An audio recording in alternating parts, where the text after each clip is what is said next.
Couple of things. One, always use a Google Chrome browser, although these applications may run on different browsers like Internet Explorer or any other browser. However, they are best run and they are designed to run on Google Chrome. So ensure that you have Google Chrome. Google Chrome is totally free and anybody can download it and use it, whether you're Mac or Windows, it doesn't matter.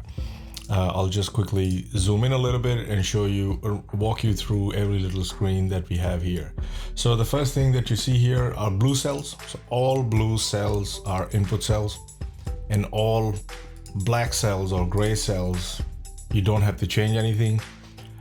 You shouldn't be trying to enter values into gray cells at all, unless these gray cells actually turn red or they turn blue automatically. So if they are required, then they will change differently. So the first section is enter your site details. So if you have an address here, enter those. If you want to describe the project, let's say townhouse development, I'll just put that just to show you what this actually means.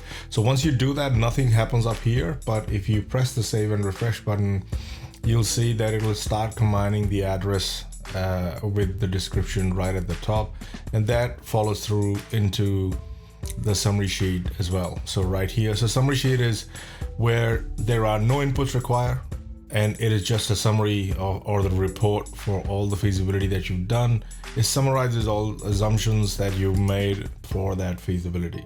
Under project settings, there is a currency symbol. So if you change that symbol and enter a pound symbol or a euro symbol, then all symbols that you see here, instead of $, you'll see the symbol that you've added here.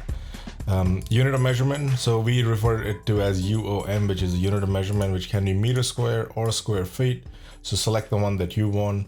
Interest calculations, so because this is a smart feasibility calculator, it doesn't go into the details of the settlement date occurred on this month and then something happened from this date to this date. So those calculations don't go here. Usually in financial models, it is all done based on monthly basis. But because this is a smarter way to do it, and it's a faster way to do it, and it's ideal for building something and then selling it, or developing something and then selling it. And for townhouse developments or single family homes, this is perfect. And I usually do, for all the projects where I have to develop something and then quickly sell it, I mostly use this sheet, which has gives me all the details. It is detailed enough, and it also has less details than all the cash flows and everything, so that you can quickly ascertain what does your project look like. So then you got interest calculation, that is based on assuming whether or not you are considering that each month is 30 days and the year has 365 days. If you change that to 3360, that means you're assuming that each month has 30 days, but the days in a year are 360.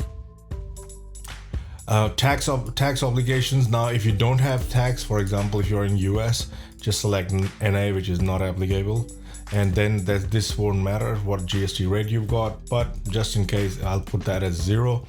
And margin scheme won't matter either, because you've just selected NA over here. Now, if you do have a GST or VAT and there is a percentage of that, then you have to enter that percentage. So 10% in Australia, in New Zealand, and South Africa, it's about 15%. So you can change those values there. Now, margin scheme is only applicable in Australia, so I can select no here. And there's a different video that you will be part of the training where you understand what margin scheme is. So turn that as no if it doesn't apply to you, and you are done with the tax center. Then we have GST treatment and loan facilities. So if you have GST, then you look at these things. If you don't have GST, then you don't really need to worry about it. But for the people who have GST, so there are things like, for example, loan setup fees include GSTs. Most cases it doesn't, but in some cases it might. And that's where you need to check that off. Then you've got monthly fee on loan includes GST. So if sometimes there is like a line fee, like $50 every month or things like that. Now, if that has GST, then you can check that off. If it doesn't, then you check, leave it unchecked.